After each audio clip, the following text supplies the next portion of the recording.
hand, I'm totally with my students. I'm on their side. I want to help them. Their problems are my problems. I care about them, but I am above them. I'm sorry, but I am above them. There's a distance between us, but still I'm on their side. And I care about them, but still I'm above them. I am greater than them. As a teacher, nothing else, not in any other capacity. As a teacher, and when I am a teacher, when they are students, I'm above them. The lesson is over, I'm not a teacher, we're on the same level. Why? Well, because when they come to me, they surrender. They surrender to me. They are ready to do what I tell them to do. And, this is not a very typical thing, to order adults around, to tell them what to do. It doesn't really happen in life very often, unless you're a boss or a teacher. So children will do that, but adults will not just obey your commands. They will stand, sit down, go, speak, stop, listen. I'm the one to give orders, but it's not only about that, of course. It's not only about authority and just ordering people. They look up to me and to any English teacher to give them something. They are dependent on the person. So it places some responsibility on me to make sure that they have what they need. But I'm above them. What does that mean for me? That I'm an angel and I'm above them, so it means that I cannot be hurt. I always stay calm. They may be angry, they may be annoyed, they may express any emotions they want, they may experience anything they want. I should be above that. Love, peace, mercy, and eternal understanding, this is what I'm sending to my students. Whoever they are, I take them as they are, and I give them the right to be who they want to be, if it doesn't disrupt the lesson, if it doesn't pose a problem for other students. But I should be above that. I should be an angel, really. I'm a bit out of this world. I come from heaven. So, well, I think you understand, what I want to say. But again, it's gonna take years. It's gonna take years for people to actually feel that. And some more things, briefly. Teaching is not a job, because I'm an angel. Angels don't do jobs. No. This is my calling. This is my calling. This is my vocation. This is what I've been sent here to do, really. That's why, personally, I've taught English so many times in my life for free to the people, just because I want them to know something, because I want them to live that English life. So for me, it's not a job. I really love, that's my dream, just to travel around Ukraine, maybe then around the world, just walk from town to town, just teaching English to the strangers for free, not taking any money. Well, that would mean that I must have some money, but it's a calling. This is something that I do and I can't help doing. This is the key thing. Teaching is not ideally, as you have already understood. I am an idealist, but I understand that here in this world, on this earth, nothing is perfect. No ideal is possible, really. But still, I believe in these ideals, and the ideal is English is teaching English is I can't choose between teaching English and doing something else. It's like choosing between gold and whatever, plastic. And if I don't see that it's gold and this is plastic, then maybe I don't have the right to be an English student, or a teacher of English, because this is gold. Being a teacher, of course, is gold. Being a teacher of English is being a gold with a diamond, because you teach language and it's better than anything else. But it's really like if I had to consult somebody, or like giving them this career kind of consultation, career help them choose their career. And the person would be thinking, okay, maybe a teacher of English, maybe an interpreter. And I said, okay, be an interpreter. Good, good. Don't be a teacher of English. Why? Because for you it's the same, and it's better, and it's not the same. It's like teacher of English and interpreter, come on. How can you compare these things? If you don't understand it, then okay, be an interpreter. It's okay. You can be a professional interpreter, earn good money. Well, why care? Why care? Why think about it? So this is something that people should do because they can't help it. It comes out of me. I need it every day to teach English to somebody. So this is something in me that I can't resist it. I can't resist this temptation, this urge, nature calling to teach people. So once again, when I teach English, I teach life. I teach certain way of thinking. I teach certain values, certain mentalities, certain attitude to life, and everything. And my main role, my main goal, is not to give information. No, it's boring. Like I said, it's boring. I have to share my pleasure with them. This is my main and most important, my ultimate goal, to show the people that I have to teach English that I love it. That I myself living here. I cannot be living here and teach that, like go there. They say that it's good there. I've never been there. I don't mean like visiting America here, and I mean mental thing. Like I've never lived in that world, even being here in Kharkov, Ukraine. But I'm watching our television. I'm listening to our radio. I speak only Russian with only Russian speakers. I don't have contact with English live. But you should go. So this means you're a hypocrite, and you shouldn't be.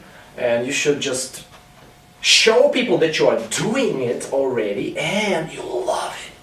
It's absolutely great to know English songs by heart, to know the great people of the modern age, of the modern 21st century, in America, in Britain. To know certain figures, like, I don't know, like Ellen DeGeneres, or Oprah Winfrey, or I don't know, George Carlin, or Jon Stewart, or I know these people that Americans know.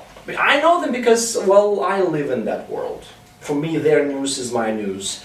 Their books are my books. Their people are my people. So my goal is to show people that I love it. It's pleasure.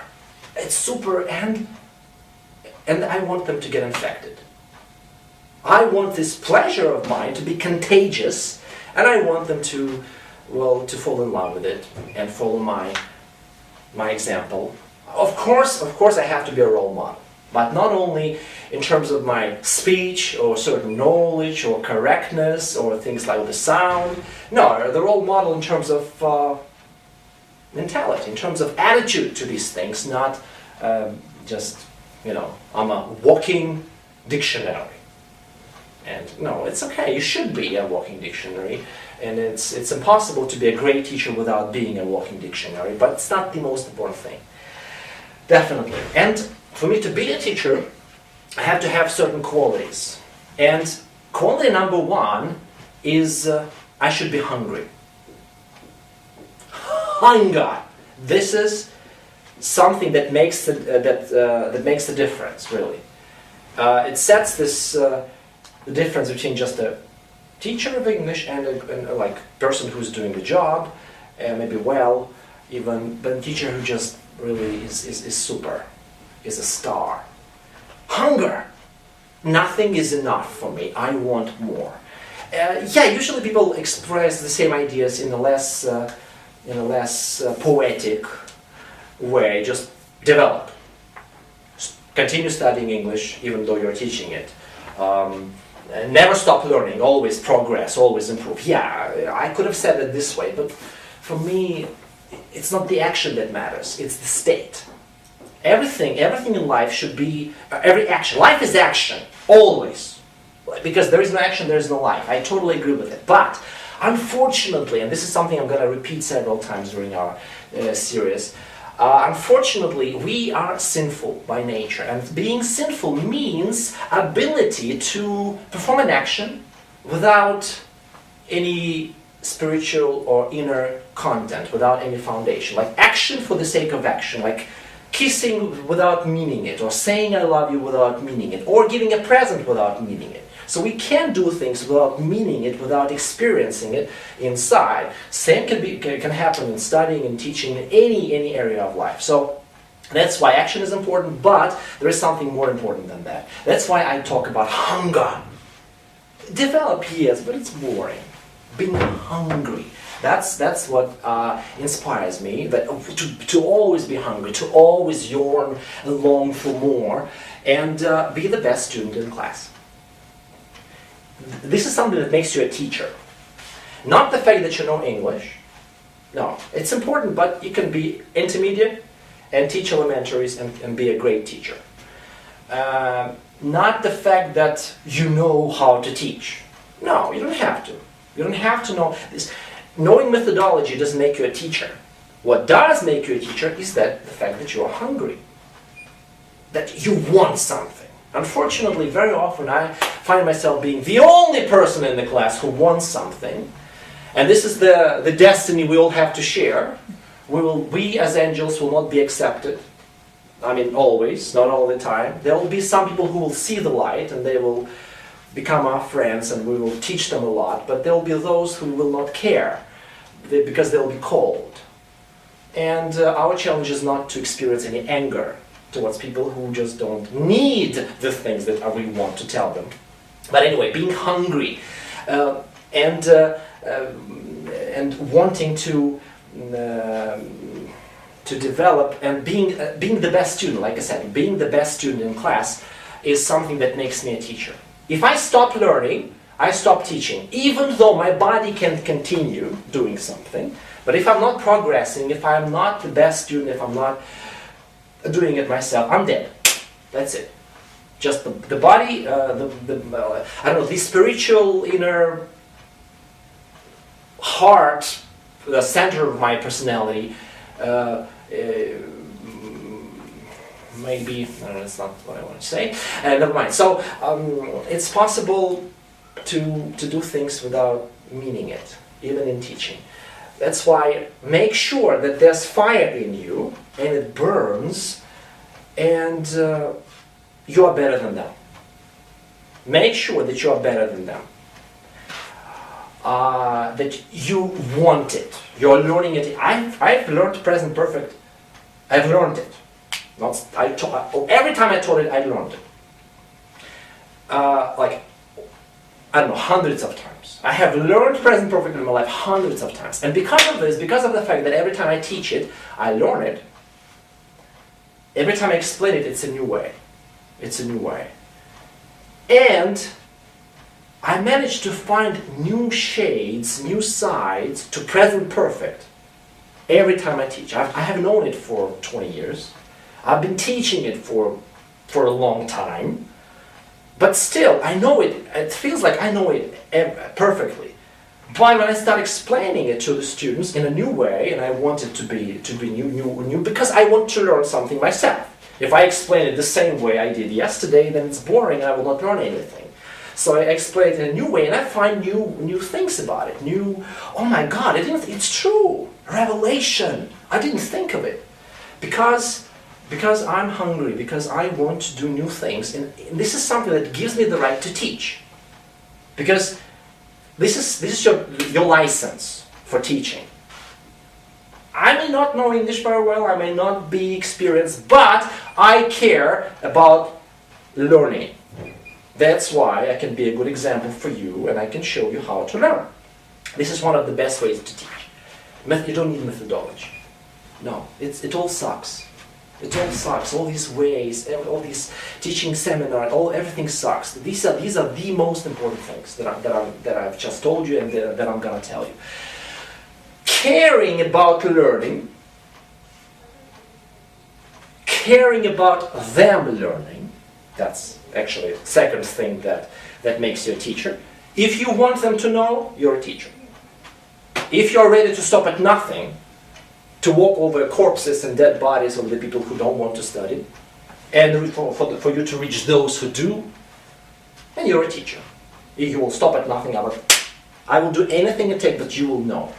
And you're coming here without your homework prepared for the 10th time in a row is an insult. You are insulting me. So please, no, I never tell my students that. I'm always politically correct and polite and everything. But I hint at that, and I make it clear to them that it's the wrong thing to do. But I really care about them learning. And this is something that makes me a teacher. The moment I stop caring, I am dead. I die as a teacher. And still my teaching body may function for some time inside. Spiritually, as a teacher, I'm dead. I have to be the best student, learn. I have to care about them learning and use my authority, my power, my motivation, my energy, my knowledge, my experience, my skills, everything I have to make them study. And again, this is something that will give me the right to teach. And yes, there was one more point I wanted to make. Forgot it. Number 3.